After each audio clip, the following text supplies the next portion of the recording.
Hey guys, how's it going? It's Al. Week 10 head-to-head battle, and I have a special guest for you from the Fantasy Footballers. Jason Moore is going to be joining us on today's episode of Head-to-Head Battle. I am 4-3 on the year. As usual, we're playing for charity. We're going to get into which charities we're playing for and for how much later, but I will let you know one thing really quickly. This is the highest stakes that we have played for on the head-to-head battle, on the cage match yet this year. Jason has really stepped up to the plate. He has really brought it this week, and I am excited to play against him. I want to bring him in here and introduce him to you guys. Jason, why don't you say hello to everybody? How's it going, everybody? I am excited to actually do something with you, Smiz. You're one of our favorite people in the industry, and as to this point, outside of just hanging out at industry events, we have not yet collabed, and so this is very exciting. I agree, man. I mean, look, I don't get very much chance to listen to everybody's stuff because during the football season, we've all got our noses to the grindstone. So doing these head-to-head battles has really gotten me a little bit of a chance every week to work with somebody that I don't normally get to work with. I was really excited to work with your compatriot, the FF Hitman, earlier in the season in the first cage match, the kickoff episode, and now I'm glad to have you here in week 10. Why don't you tell everybody where they can find you on social media, where they can find your work? So on social media, you can follow me on Twitter and Instagram at JasonFFL. All of our work we put on our website, thefantasyfootballers.com. You know, our main entity, our main product, if you will, is the podcast. So if you're a podcast listener and you're not familiar with the Fantasy Footballers, check it out. We pride ourselves on having fun and being entertaining and being accurate. We've got the last several years we've had top 10 rankings for a long time. So that's our spiel.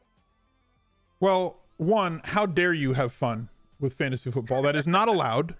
You can't have fun. But we're going to try to, at least on this episode here. We're playing for $500. Loser will donate $500 to the charity of the winner's choice. As always, I'm going to be playing for No Kid Hungry. And Jason and Fantasy Footballers have done a lot of great work with the St. Jude's Children's Hospital. If he wins, I will be donating $500 to that. So we're playing for an awful lot of money here. We're going to raise some money. We're going to do some good things this week. And Jason, as always, our guest gets to choose whether they want first and one or second and two. You've chosen first. So who is going to be your top play this week on Draftkings that you want to plug into this lineup? Look, just like you said, you don't always have time to listen to others. And if I were to choose to listen to your work, Smiz, it wouldn't be on DFS because I live in Arizona and I have a hard time being able to actually utilize that. So I'm not sure your strategy. I'm not sure if you're going for the cheap guys first, the big names. I don't know how you build a lineup. So I'm going to just start where I think I should start, with a key component to my roster. I'm taking the first pick. I'm going to spin up with my first pick, and I'm going to take Saquon Barkley at $8,800. I think that the matchup, in his road game in his home stadium against the Jets, this is a guy where, coming into the season, he was the number one pick. Last year, DraftKings, he's pretty much as expensive as anyone out there week in, week out. There's a reason for that. It's because he performed. He did it. And he's been coming back from injury, and I think he's going to finally get back to the top of the hill, and he's not quite as expensive as Christian McCaffrey this week. No, he's not. You get a lot of savings. Christian McCaffrey is up at 10.5 this week, which is completely off the charts, right? And it's not like last week. I think that they tried to price players up, everybody else around, so you couldn't afford Chris McCaffrey, and it didn't matter because Jalen Samuels opened up and you could afford him very easily. So now they've said, okay, well, let's make everybody else at the position a little bit cheaper. So if you want to go spend up for McCaffrey, it's going to be difficult for you to get him. Saquon Barkley is an absolutely phenomenal play and an absolutely phenomenal player. I'm going to get two players here. So I am going to do this a little bit differently. Typically I go for value first, but I never really have second and two. No. I never get second and two. So I've never had this opportunity before. So I have a very small list, Smiz. You are not allowed to pick people that are on this pad of paper because I need those guys. You need the paper guys. All right, I'll try and stay away from the paper, and I'll try and stick to the chalk. And the first play for me is going to be Michael Thomas. As has been stated numerous times, it's the guy's Twitter handle. You just can't possibly guard Mike. Absolutely impossible for anybody to stop this guy. And now he gets a matchup against Atlanta, the absolute dream matchup this season, as they're allowing so many catches, so many targets, and so many touchdowns to opposing receivers, just bottom 5 in the league in all 3 of those different categories. The number 1 team in terms of allowing wide receiver scoring. He's got Drew Brees back. 8,300 is just not enough. You've got Barkley. I've got Michael Thomas. I'm going to take the floor and the ceiling combo here with as many red zone and end zone targets as he gets. And the one stat that really stood out to me this week is that Michael Thomas gets targeted on like 35% or so of the dropbacks from the Saints quarterbacks, regardless of who it is, whether it's Teddy or whether it's Drew, when they're not pressured. And guess what? Atlanta doesn't pressure the quarterback. So I'm hoping for a mid-30s target percentage for Michael Thomas, and he catches everything that's thrown his way. So I'm going to start with him. I'm going to go to the running backs. I'm going to take a value play off the board here. I've been streaming against Detroit for about as long as I can remember this year, because we thought at the beginning of the year that they were going to be really good against opposing running backs with Snacks Harrison, and how good they were last year against the running game with the same coaching staff and all the same personnel on the D-line. And to be quite honest, they have not been good. And David Montgomery has seen increased volume the last 2 weeks. I'm hoping that as a home favorite here against the team that allows the most running back points in the league, David Montgomery will get the ball 17 to 22 times. I don't think that that's outlandish. And for 5,300, I think that he's enough value for me to afford Michael Thomas and be on the run towards my 70 touches at running back. All right. Okay, well, let me just say this. Those are great picks. I like both players this week. Neither on my list. All right. Bro, I like to hear that. All right, so now it goes 1-1-1-1. Right? One, yeah, you get one, I get one the rest of the way. All right, so this is tough. I'm going to stay kind of in the middle. This guy I think is a little bit cheaper right now than, I'm kind of pulling another SAQUON. Okay, I've got a list of really cheap assets here. So I'm going to play a little risky, right? Because if I miss out on those, I'm going to end up with some unspeakable players. But I am going to still spend up here on a bigger name who's not quite, I think, coming back off of injuries, not quite priced back to where he should be, because we haven't yet seen it on the field. And that is DAVANTE Adams. At $6,900, you're talking about a guy who's, right before he left to injury, I'm pretty sure the first half of that game, he had 722 targets. And, he comes back, game back off the injury, has 11 targets. If he is a double-digit target guy, I'm going to bet that he's a top 12 wide receiver on a normal week. I definitely think Aaron Rodgers is hoping to have a bounce-back performance off of last week's drubbing by the Chargers. So I'm going to start with SAQUON and DAVANTE Adams. You're going to have to find some value, but I like the way the team starts. I mean, DAVANTE Adams, somebody that... I've got trash on this list. Don't worry. I have so much garbage. Don't worry. The chat wants you to pick Carry On. The chat wants you to pick Carry On just for the memes.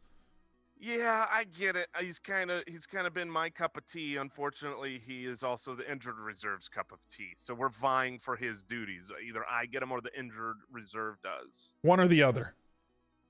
Yeah, unfortunately, the IR is winning the battle. Yeah, they're relentless, the IR. I'm gonna go with another value play here. I think I need to find it, and I think that I can. It comes down to which value play I want. I also kind of want to needle you a little bit, and that factors in, because I want to make your Sunday as difficult as possible. Yeah. Oh, no. Yeah. I'm going with Christian Kirk at 5,200 against Tampa Bay. Dang it. He's my centerpiece. He's my centerpiece of my piece of paper. I shouldn't have gone too expensive guys up front. Goodness. You see, this is the key. See, because this is what it feels like to be in the cage, Jason.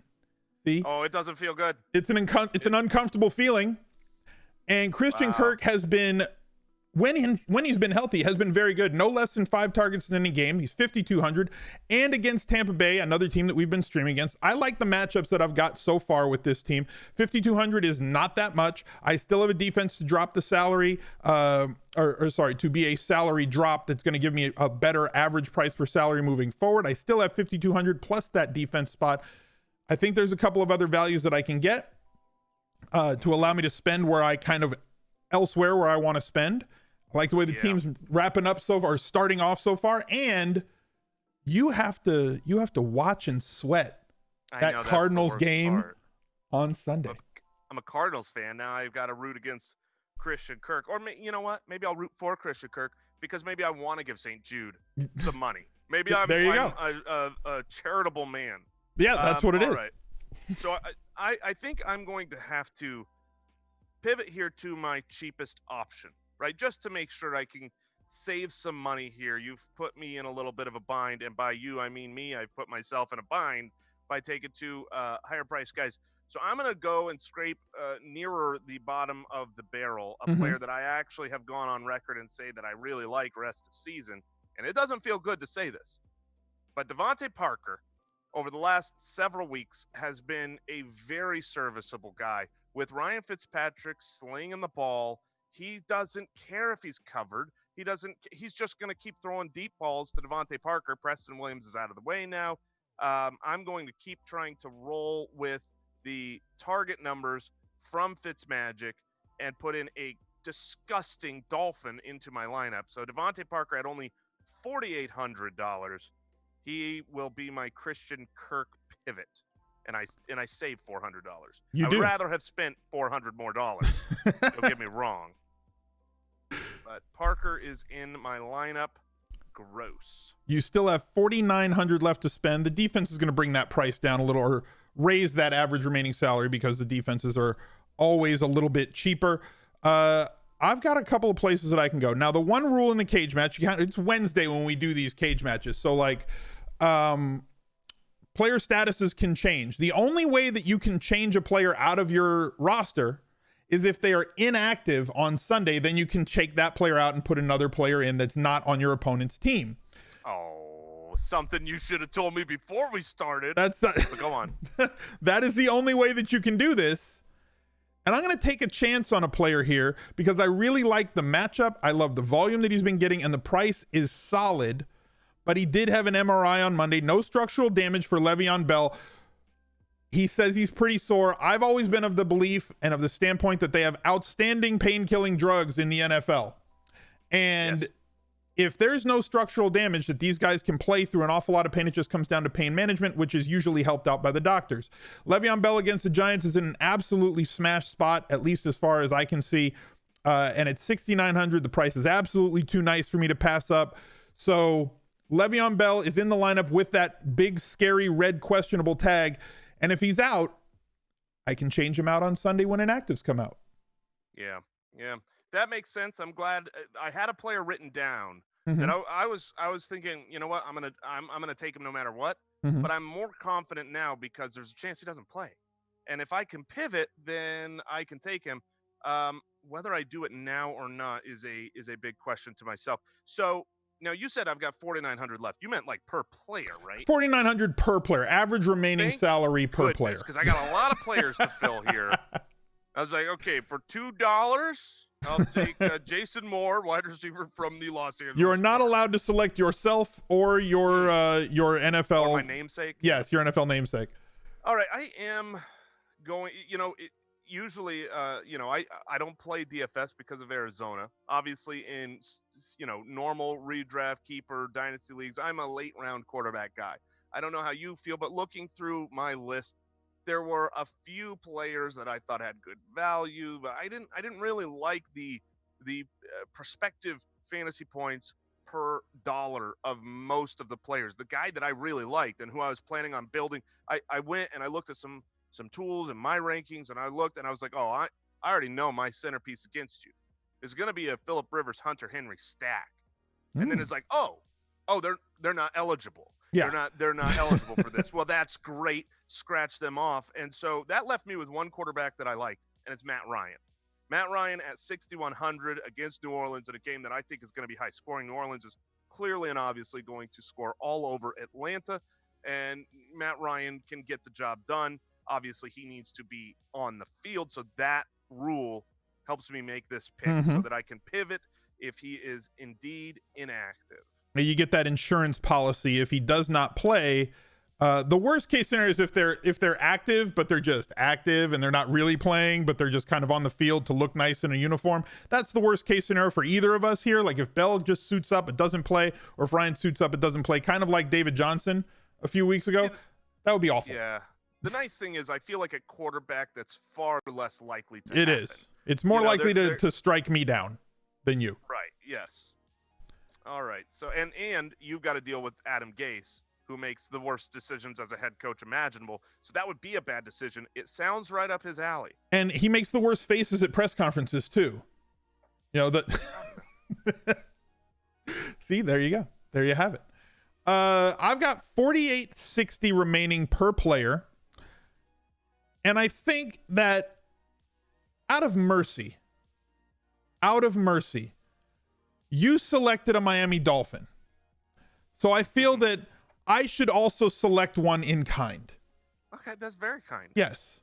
So I'm going to go with an athletic freak in Mike Gesicki, who I'm hoping has figured something out, and coupling that with the fact that the Dolphins are in evaluation mode moving forward. I mean, they've been in evaluation mode for the entire season, but now with Preston out for the rest of the year, that's going to open up a few more targets. And at 3,100, Mike Gesicki has seen 20 targets over the last 4 weeks. That's 5 per game. If I can get 5 catches for 50 yards, that pays off this salary. Now, I'm not saying that's going to happen, but he is athletic enough, much like Noah Fant, who we've been going after all season on this channel, saying there was going to be a week that Noah Fant was going to win somebody a Millionaire Maker because he's way too athletic and was getting way too much service, running way too many routes per quarterback dropbacks. Now we have Mike Gesicki in that same situation, hyper athletic tight end versus every top 99 percentile in every single athletic ability column from the combine. And now he's getting volume in this offense, and I think that the Dolphins want to see what they have. He's scoring off against Indy, who, yes, it's a game where they're going to be playing from behind because the Dolphins are going to be playing from behind in every single game, but at least Indy is not a horrible matchup for tight ends. I like the volume. I'm going to be betting on that and the hyper athleticism, and hopefully Gesicki can break one that's over 20 or 30 yards and fall his way into the end zone, leaving me with 5,300 average per player, and I'll match your Dolphin for my Dolphin. And my Dolphin is taller. No, this is good. I assume this means that you will not take another tight end. I mean, I do have a flex spot. Yeah, I really doubt that you're going to take my option because it's disgusting. I am going to go back to my hometown. Okay. And you took Christian Kirk. I am going to take David Johnson. There are a lot of worries here with taking David Johnson. Kenyon Drake. Is it going to be a timeshare? The health of David Johnson. Last time we saw him active, he wasn't really active.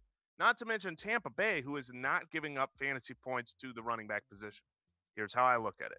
David Johnson, the rumors from the bushes around town here, he's 100%. He's completely ready to go. He's going to be the starter and get a normal workload. Now, that's not to say he can't get re-injured. But when I look at Tampa Bay, who has shut down, McCaffrey and Barkley and a who's who of running backs so far this year, almost everybody I feel like has pretty much shut David Johnson down on the ground. It's really using him as a wide receiver, and that's what Cliff Kingsbury has done a great job of versus last year. And Tampa Bay, I don't think they're going to be able to guard David Johnson in space as a receiver, and it's not like the little dump offs that a lot of running backs get. He's running full downfield routes, and with Larry Fitzgerald kind of disappearing, I think they need David Johnson. So he's going to be in my lineup, kind of a little bit more expensive than some of the guys on my list left here. What is David Johnson right now? Looks like he is 5,700. Yes, that is how much. And you have $4,425 average salary remaining per player, but tight end's a place you can save, and defense is also a place that you can save. So you're doing fine as far as having enough money to fill out this team. Yeah, I'm just, there's one player, there's only one that I hope you don't pick here. That's it. That's it. Pick anybody in the entire league at any position except for one, and I'm going to write it down. Okay, you write it down to make sure. I'm probably not going to pick him. Good.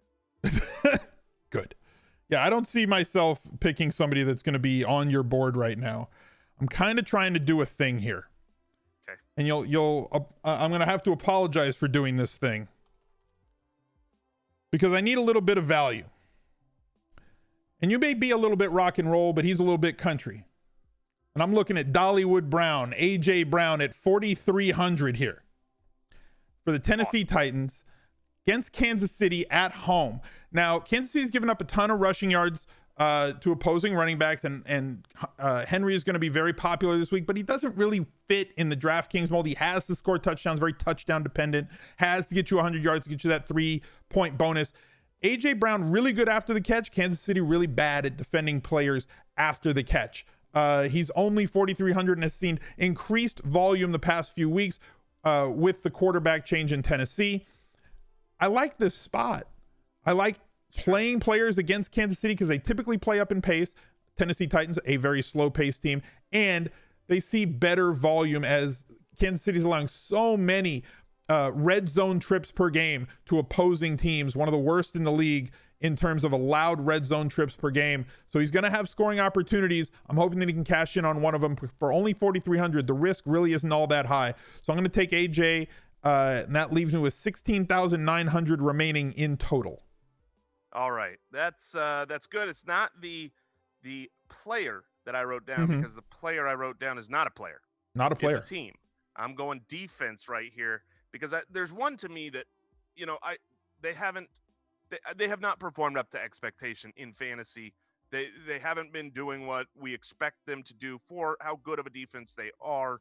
The matchup I like, they're on the road, which isn't the best, but when you play against Baker, you can get some turnovers. And the Bills defense at 2,900, I feel like I can save. I mean, look, the Ravens smash defense, right? But they're 4,000. And if I'm saving this much money, I think my flex and my last wide receiver are going to be able to be better picks. And this is the type of defense, if you're down in the 2,000s as the Bills are, I'm trying to find someone that can pick six my way to a lot of points. And I think that's the Bills-Baker matchup. I'm struggling to find the Bills, and I know that they're there. 2,900. There we go. So the Bills defense traveling to Cleveland. Obviously, Baker's been a turnover machine. I get that pick. It makes a lot of sense. And the Bills getting good pressure on opposing defense. Now you've got 4,900 remaining for your final three picks: a wide receiver, a tight end, and a flex. I could make a pick, or I could check it back to you. I don't know which one I want to do yet. Interesting.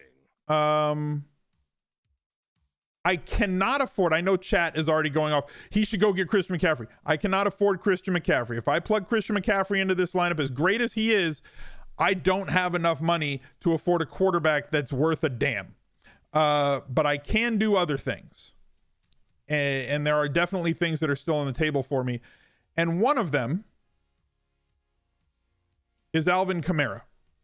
And again, if he does not play, he was a limited participant on Wednesday. I assume that it's going to increase as the week goes on. If he does not play, that opens up the possibility for me to just pivot right down to Murray. So I'm going to lock in Alvin Kamara, and I'm going to go from there, leaving me a quarterback and a defense with 8,700 remaining.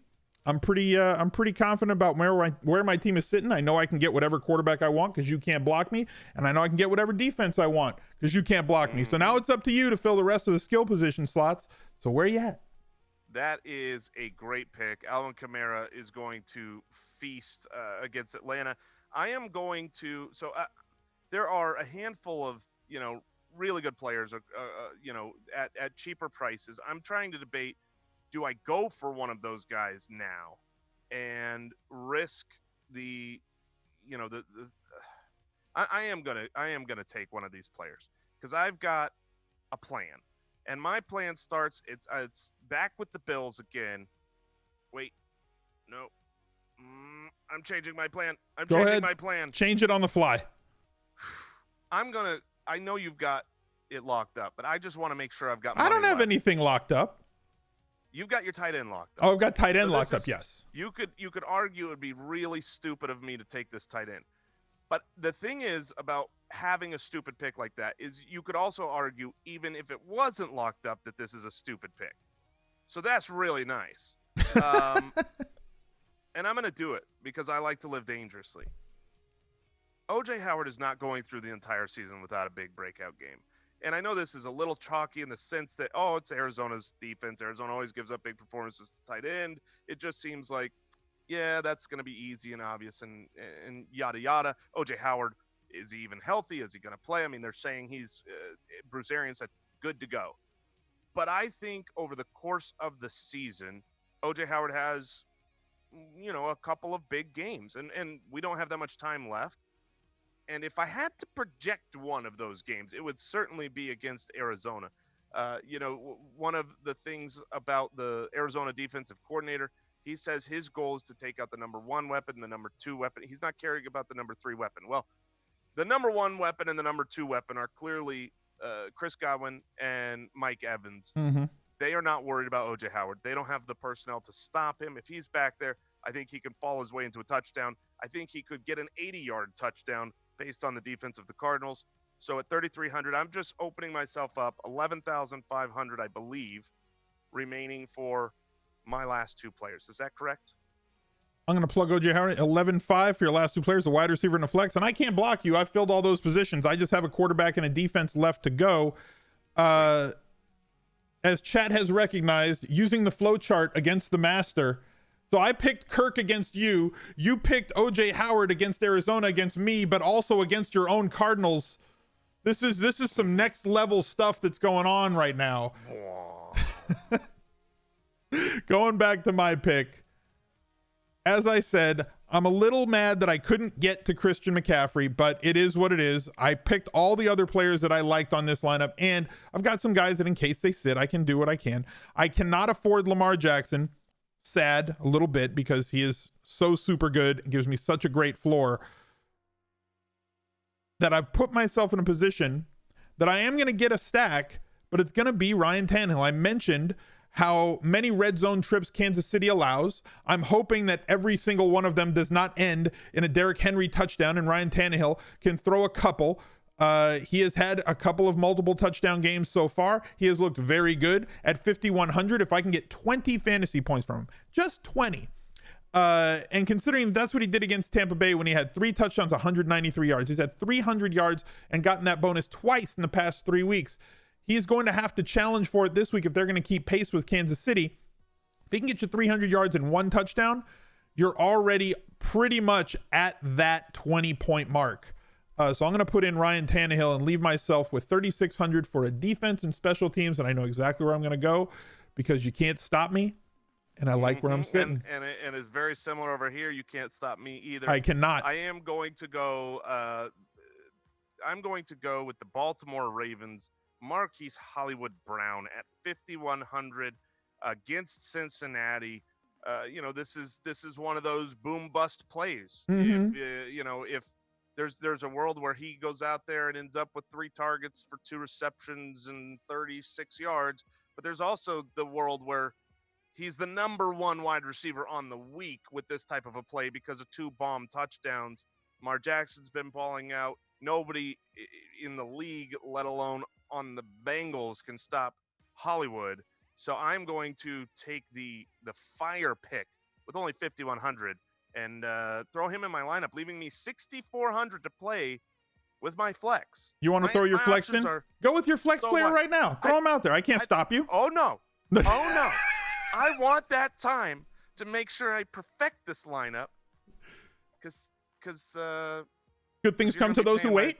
Yes, exactly. Yeah. You're up. I'm up. Well, I got my defense and special teams left to go. My number 1 defense on the week is the Indianapolis Colts squaring off against Miami. I want as much opposition to Miami as possible. And people are going to already scream, I can hear you. I can hear you already. I know it. Don't think that I can't hear you. YouTube comments. But Al, you're playing Gesicki, and how can you play a player against the defense in the same lineup? It doesn't make sense. I don't need Gesicki to have a huge game, and points don't really matter. I want turnovers. I want pressure. I want sacks.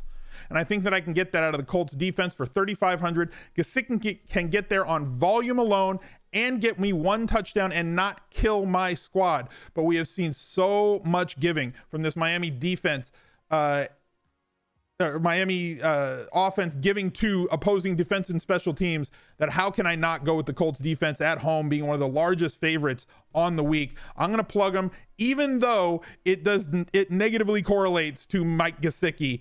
I'm fine with it, chat. I'm fine. I'm fine. All right. So I have heard that it's not always the best to max out your dollars, right? Yeah. In the sense, and I think that's more. Correct me if I'm wrong. You're the expert here in the DFS space. That's more applicable to tournament plays, right? Where everyone's maxing out their lineup. So if you are a little bit contrarian, leaving dollars on your roster, then there's is it more to tournament? Would it apply here in any way, shape, or form? If I'm in putting together a cash game lineup, I'm okay leaving like 500 left on the table if that's what it means. I don't want to leave like 2,000 on the table. But if there's a play that I believe is better and is just going to leave a few hundred or a couple hundred on the table, it does not bother me. I'm looking for as many points as I can jam into a lineup, as much volume as I can jam into a lineup as possible. And that's all I'm looking at here. I just want the most fantasy points, and I'm deciding between two players. Both happen to be 6,400. So I am maxing out my lineup, and they're in the same game. So maybe I could talk this out with you, Smiz. We've got Derrick Henry against Kansas City. He's been great. He's no fun to watch. He's one of my least favorite fantasy players in the world. Doesn't really catch the ball enough to be relevant, and you know the PPR, but this matchup says he should have a really, really solid game. Yep. On the other side of the field, Travis Kelce, I can throw a tight end in my flex, right? You can. There's nothing stopping you. I mean, you should have Pat Mahomes back. Tennessee is a solid defense, but they're not that great against tight end. And in a full PPR, I think you've got kind of that baseline and ceiling combo. So I'm really struggling here with these two players. You want me to give you a Kelce stat? Oh, let me hear it. Travis Kelce is leading the league in terms of red zone targets for tight ends with 13. There are 39 tight ends that have a red zone target turned into a touchdown. Do you know how many Travis Kelce has this year? I'm gonna guess 0. None. Not a 1. So one might say that the regression monster is coming his way, and in a good way. And when he finds himself in the red zone, that he might find his way into the end zone. He does have 666 yards receiving on the year, so another sign of devilish goodness for Travis Kelce. Yeah, those are good stats, but the reality is I don't enjoy watching and rooting for Derrick Henry. There's nothing wrong with Derrick Henry. It's just, I don't know, the Titans are boring. Like when I'm watching that game, I'm hoping Kansas City puts up 1 billion points and Pat Mahomes is there, and he, it's just, oh, they beat the new NFL record. I'm not hoping for like this game is ending quick because they keep giving, Derrick Henry the ball, and so I'm going to take Travis Kelce for both of those reasons. Your stats and my desire to watch Travis Kelce over watching Derrick Henry, and that will complete my lineup, leaving $0 left available. You know what? It looks good. Matt Ryan, Saquon Barkley, David Johnson, Devontae Adams, Parker Brown, Howard, Kelce, and the Bills defense squaring off against my Tannehill, Montgomery, Le'Veon Bell, Michael Thomas, Christian Kirk, Dollywood Brown. So Hollywood versus Dollywood coming up this weekend right here in the cage. GESICKI, Kamara, and the Colts defense. Guys, that's going to do it. Jason, thank you for joining us. Appreciate you being here, man. Absolutely. It was a blast. Happy to be here, and happy to destroy you this week in fantasy. We shall see, brother. Guys, thank you for joining. Drop a like on the video, subscribe to the channel, and be sure you ring that notifications bell because I don't want you to miss any of the great content that I come out with all week long during NFL season, especially during NBA overlap season. A couple of videos pretty much every single day on this channel. So until the next one, I'll see you guys later. Bye. He's a legend.